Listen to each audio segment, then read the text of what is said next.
I would say, have nearly exclusively experienced with this one.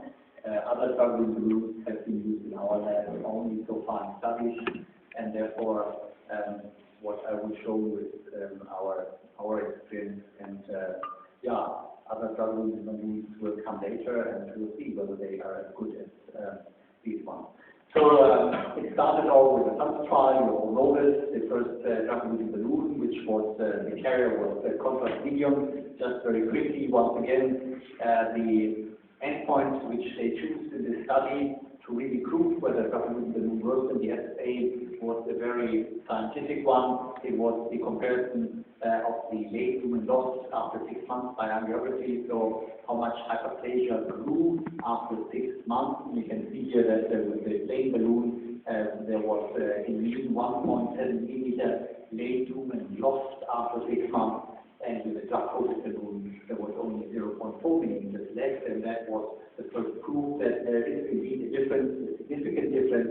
So that is obviously putting paclitaxel on the balloon works. In terms of binary restenosis, so any restenosis over 50%, there were clearly more restenosis in the non-coated balloon arm compared to the drug-coated balloon arm, so here a significant difference. Of course, this doesn't mean anything to the patient. We need more, we need clinical data, at least TLR data, but of course what comes later after the 6-month period, the TLR rates are not really controlled. If the patient comes back to the cath and the doctor knew, well, we have used the drug-eluting balloon, of course we can avoid any TLR, and then another we can do it, so it's not controlled, and clearly the following data might be biased. So clearly we need more data, and you see we have more data now. First of all, it's clear that every new drug-eluting balloon which comes to the market is a different device, it has a different carrier, and you have to prove whether it works.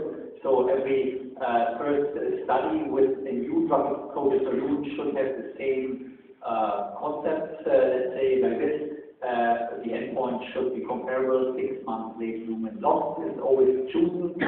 In the Thunder and the Pepper trial, the same balloon, the Paclitaxel, the Tonics balloon, also choose the same, and also here the Impact trial with the drug necrotic balloon, and with Biotronic with the +018 loops, and also with the advanced PDA.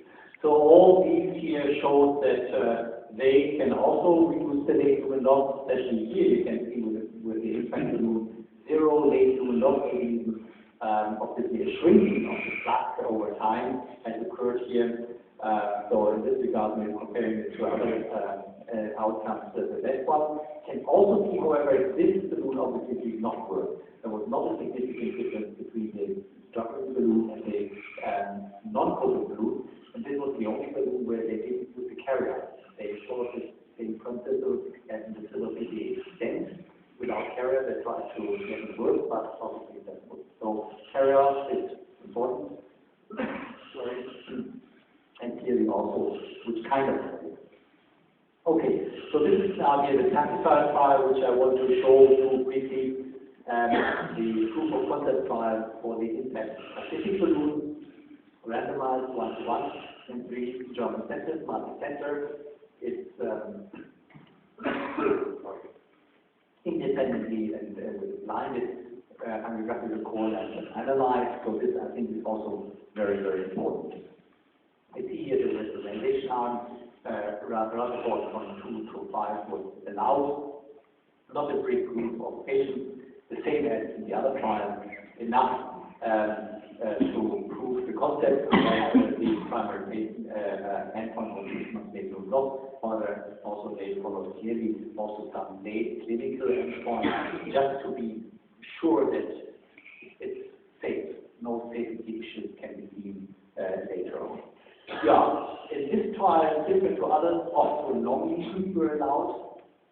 Of course, no acute thrombus, where you press the paclitaxel and the thrombus, that doesn't make sense. Of course, you should have the wire from, typical exclusion criteria, and since some baseline data here, most of them, I had coded previously, most of them were de novo lesions. However, also some restenosis, some few also instant restenosis, And you can see here that, well, most of the lesions were shorter than, let's say, but there were also some longer lesions here, and something like 23 to 38% total improvements. Fine, just a brief look through this baseline data. What is interesting to see here, in the past we always pre-dilated it because the drug balloon has no hydrophilic coating. So if you try to put it into an occlusion which you would not have pre-dilated with stuff, you will not be able to get it to the area where you want to have it. It can occur, then you take it out again, the drug will be washed off and take another one. So therefore pre-dilation is very, very important. Even in stenosis we have done this. In this trial, however, they had pre-dilation only in very, very few cases, 30%, 6%. Well, this is surprising for me, so they were clearly more rare. And obviously, with this balloon, you can also do it. It's the impact specific, not the impact after. The impact specific version will go with chemo, which the profile is better. Maybe with the impact after might be a little bit more problematic. Other drug balloons so far rather unproven over 35 trials, so you might face more often the problem that it will not go through once you have on pre-dilated. Provisional extending was, I mean, that's clear these kind of proof of concept trials rather discouraged, and therefore only 20% extending in this arm, a little bit more in this arm, maybe against this bias. We have seen this also in the Sun and the Fedback trial, that the investigators were believing in the drug-coated balloons, so there were always less stents in the drug-coated balloon arm than in the non-coated balloon arm, which of course makes it a little more difficult to compare later on. Yeah, and these are the results of the trial. You can see here binary stenosis, only 8.6% occurred. 8.6% had stenosis over 50%. And here 32% had stenosis over 50% after taking balloon. So a significant difference here in the late lumen zone. You can see here 0.65 non-coated, and even the bigger lumen after 6 months than initially after the treatment.